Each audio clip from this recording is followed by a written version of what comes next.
салом ба беҳтарин ҷомеаи футболӣ. дирӯз дар 5 лигаи беҳтарини аврупо чанд бозии муҳим баргузор шуд ва имрӯз мо танҳо бозиҳои асосиро муҳокима мекунем. мо лаҳзаҳои ҷолибро таҳлил мекунем, мебинем ки кадом даста хуб бозӣ кард ва кадомаш номед намуд. ба ҳар ҳол дар канали телеграми ман дирӯз ман бозии Реал Бетис Реал Мадридро пахши мустақим нишон додам. имрӯз бошад шумо метавонед бозии Барселона байни Реал Сосидадро промои эфир тамошо кунед. ҳатман обуна шавед то ки бозиро бо сифати хуб бубинед. ғайр аз ин шумо метавонед бо ман ва дигар мухлисон бозиро муҳокима намоед. ссилкаи телеграм канал дар комментария ва описанияи ин видео гузошта шудааст. аз шумо мисли ҳар вақта лайк ва дар канал обуна шудан аз мо бошад ҳар рӯз видеои нав баровардан. акнун дар ягон ҷо баъз шунед, мо бошем сар мекунем.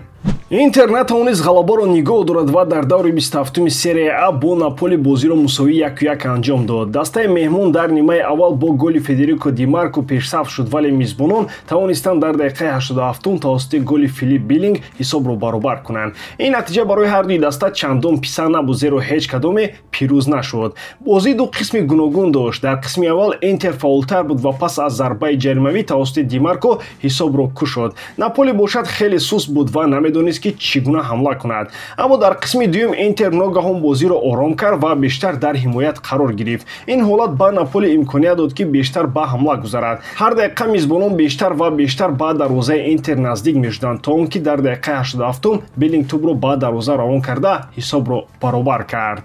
Интер ҳоло ҳам пешсафи чемпионат аст, аммо ин бозӣ нишон дод ки даста мушкилоти ҷиддӣ дорад. дар 5 бозии охир Интер ба Наполи набохтааст, 2 ғалаба, 3 мусовӣ. бори охир Наполи моҳи майи соли 2023 пирӯз шуда буд. Наполи 5 бозӣ пайҳам ғалаба намекунад ки барои дастаи Антонио Конте мушкилии калон аст. аз 25 январ инҷониб Наполи танҳо мусовӣ мекунад бо Рома 1-1, Удинезе 1-1, Лацио 2-2 ва Интер. ҳатто аз дастаи заифтар Комо бо ҳисоби 2-1 мағлуб шуд. дар бозии навбатӣ онҳо бо Фиорентина бозӣ мекунанд ва бояд кӯшиш кунанд ки силсилаи бозиҳои беғалабаро қатъ намоянд. чаро Интер натавонист ғолиб ояд? Интер пас аз гол задани худ бозиро комилан тағйир дод. баъди пешсаф шудан даста ором шуд ва мисли дастаи хурд бозӣ мекард ки мехоҳад натиҷаро нигоҳ дорад. дар натиҷа Наполи фишорро зиёд кард ва Интер дар мудофиаи сахт қарор гирифт. меҳмонон қариб ки ҳамла намекарданд ва рақибро озодона бозӣ кардан медоданд. дар охир ин равиш ба онҳо зиён расонд ва онҳо натавонистанд 3 имтиёз гиранд. ин бозӣ бори дигар нишон дод ки Интер дар бозиҳои калон заиф аст. даста аллакай борҳо дар чунин ҳолатҳо хато кардааст. як гол мезанад, сипас ба мудофиа мегузарад ва дар охири бозӣ гол мехӯрад. шояд Интер чемпиони Италия шавад, аммо бо чунин бозӣ онҳо монанди дастаи қавӣ ва боварибахш ба назар намерасанд. барои сазовори қаҳрамонӣ шудан онҳо бояд дар бозиҳои муҳим беҳтар бозӣ кунанд. ПСЖ дар даври 24-уми Лигаи 1 Лилро бо ҳисоби бузурги 4-1 мағлуб кард. дастаи Луис Энрике боз як бозии пурқувват нишон дод ва аз дақиқаҳои аввал назорати бозиро ба даст гирифт. 4 голи дар нимаи аввал зада шуда ҳамаи чизро равшан карданд. ҳамагӣ дар дақиқаи 6-ум Бредли Баркалея ҳисобро кушод. танҳо пас аз 16 дақиқа Маркинос тӯбро ба дарвозаи Лил равон карда афзалияти дастаашро дуча намуд. баъдан Усман Дембеле дар дақиқаи 28-ум боз як голи худро дар соли 2025 зад. дастаи Лил пурра шикаста ба назар мерасид ва дар дақиқаи 37-ум Дезере Дуэ ки қаблан ба Дембеле партофти голӣ дода буд, худаш низ гол зад. танҳо дар дақиқаи 80-ум Лил тавонист голи таслимбахшро ба сама расонад. Ҷонатан Девид ҳисобро 4-1 кард, аммо он аллакай таъсире ба натиҷаи бозӣ надошт. Усман Дембеле рекорди Мессиро Шикаст. вингери ПСЖ аллакай 18 гол дар соли 2025 задааст ки ин натиҷа беҳтар аз рекорди Лионел Месси дар соли 2016 аст. 17 гол то 1 март. ПСЖ 22 бозӣ пайҳам бебохт аст. ин дастаи Луис Энрике 10 ғалабаи пайҳамро ба даст сор ва дар соли 2025 15 бозиро бурда танҳо як маротиба мусовӣ кардааст. бори охир онҳо 26 ноябр мағлуб шуда буданд. ПСЖ ягона дастаи бебохт дар топ 5 лигаҳо. дар чемпионати Фаронса онҳо ягона дастае мебошанд ки то ҳол бохт надоранд, 19 ғалаба ва 5 мусовӣ. чӣ дар пеш аст? рақибони ПСЖ наметавонанд онҳоро боз доранд, вале ҳоло озмоиши асосӣ дар пеш аст. 5 март онҳо дар Лигаи чемпионҳо бо Ливерпул бозӣ мекунанд. бо чунин шакли хуб парижиҳо ба назар мерасанд ки фаворити вохӯрӣ хоҳанд буд. хулоса ПСЖ мисли танк пеш меравад. дастаи Луис Энрике ҳамлаи пурқувват, дифои устувор ва бозингарони дар ҳолати хуб доштаро нишон медиҳад. агар онҳо ҳамин гуна идома диҳанд, мавсим метавонад таърихӣ шавад. ба Ливерпул бар зидди чунин ПСЖ хеле мушкил хоҳад буд. Реал баъд аз 4 сол бори аввал аз Бетис шикаст хӯрд. Ин мағлубият нишон дод ки дастаи Карло Анчелоти мушкилоти ҷиддӣ дорад. Дар даври 26-ми Ла Лига Реал бо ҳисоби 1-2 бохт ва силсилаи бозиҳои бемағлубияти онҳо қатъ шуд. Бетис як бозии хеле қавӣ анҷом дод ва собиқ бозингари Реал Иско беҳтарин бозингари майдон шуд. Ӯ на танҳо гол зад, балки ба голи аввал низ партофти голӣ дод ва собит кард ки ҳоло ҳам як бозингари муҳим аст. оғози бозӣ барои Реал хуб буд. Дар дақиқаи 10 Браҳим Диаз аз хатои ҳимоятгарони Бетис истифода бурда ҳисобро кушод, вале Бетис роҳ афтода нашуд. Баръакс бозиро ба дасти худ гирифт. Дар дақиқаи 34 Иско тӯбро аз зарбаи кунҷӣ ба назди Ҷони Кардоза ҳаво дод ва ӯ гол зад 1-1. баъд аз ин Бетис боварии бештар гирифт, дар ҳоле ки Реал каме суст шуд. Дар қисми дуюми бозӣ вазъияти Реал бозам бадтар шуд. Дар дақиқаи 54 Антонио Рудигер дар дохили ҷаримагоҳ қоидавайронкунӣ кард ва довар пеналти дод. Иско аз ин имконият истифода бурд ва голи дуюми дастаашро зад 2-1.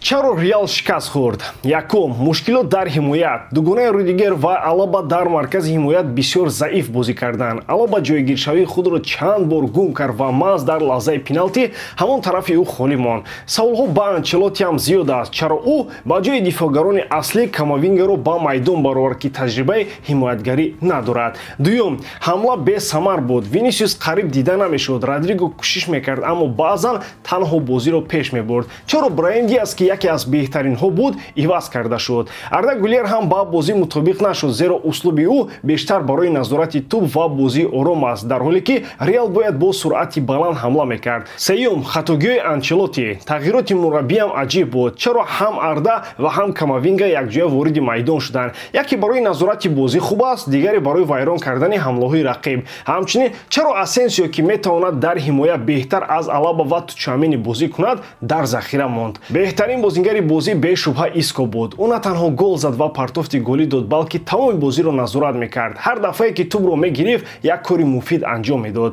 Дар мавсим ӯ аллакай 5 гол ва 2 партофти голӣ дар 11 бозӣ дорад. ҳоло ӯ боз ҳамон бозингари қавии пешина ба назар мерасад. шояд Реал ҳоло пушаймон аст ки чунин бозингаро аз даст дод. Чӣ мешавад баъд?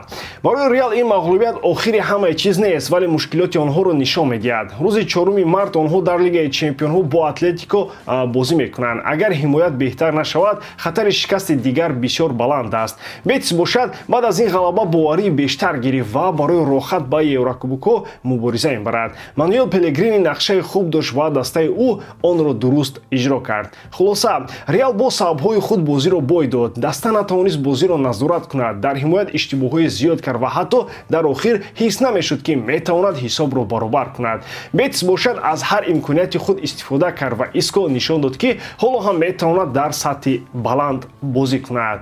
Атлетико дар даври 26-ми Ла Лига дар майдони худ Атлетикро бо ҳисоби 1-0 мағлуб кард. Ягона голро дар дақиқаи 66 ҳамлагари мизбонон Хулиан Алварез зад. Ин зарба ягона фарқияти байни ду даста шуд, гарчанде ки Атлетик ба ҳисоби камаш як гол сазовор буд. бозӣ бо он шурӯъ шуд ки ҳардуи даста оромона ҳамла меҷустанд. Атлетик бештар мехост бо ҳамлаҳои бо суръат кори Атлетикоро мушкил кунад, вале мудофиаи матрасникҳо хуб кор мекард. Дар қисми дуюм Атлетико назоратро бештар ба даст гирифт ва оқибат ин фишор натиҷа дод. Дар дақиқаи 66 Хулиан Алварез ҳисобро кушод ва ин ягона голи бозӣ шуд. баъди ин гол Атлетик хеле фаъол шуд. 3 бор тӯбро ба чӯби дарвоза зад. 2 маротиба Иньяки Уильямс ба тира зад ва як бор Бениат Прадос ба штанга, аммо гол зада натавонистанд. Атлетико ҳоло дар ҷадвал пешсаф аст бо 56 гол пас аз 26 бозӣ. Реал бо 54 имтиёз дар ҷои сеюм қарор дорад, зеро дар ҳамин давр аз Бетис мағлуб шуд. Барселона метавонад ҷои аввалро бозпас гирад агар имшаб Реал Сосидаро мағлуб кунад. ҳоло дастаи Ханси Флик низ 54 гол дорад, аммо як бозӣ камтар гузаронидааст. Атлетик дар ҷои чорум монд бо 48 имтиёз. бозии даста хуб буд, вале натиҷа бозам ба нафи рақиб шуд.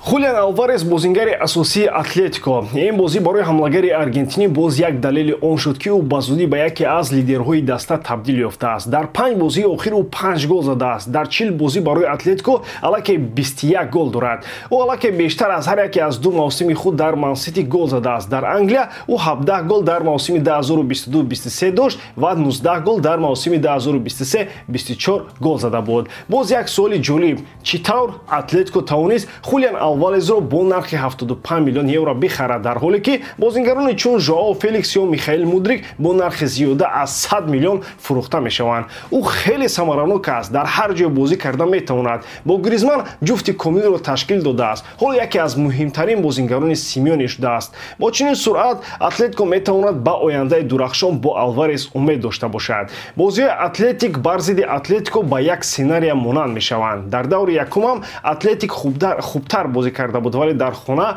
0-1 бохт. ин дафъа низ дастаи Билбао хеле фаъол буд, бисёр ҳамла кард, вале боз бо ҳамон натиҷа мағлуб шуд. шояд ин танҳо бадшансӣ аст, ё шояд Атлетик воқеан намедонад ки чӣ гуна ба дарвозаи Атлетико гол занад.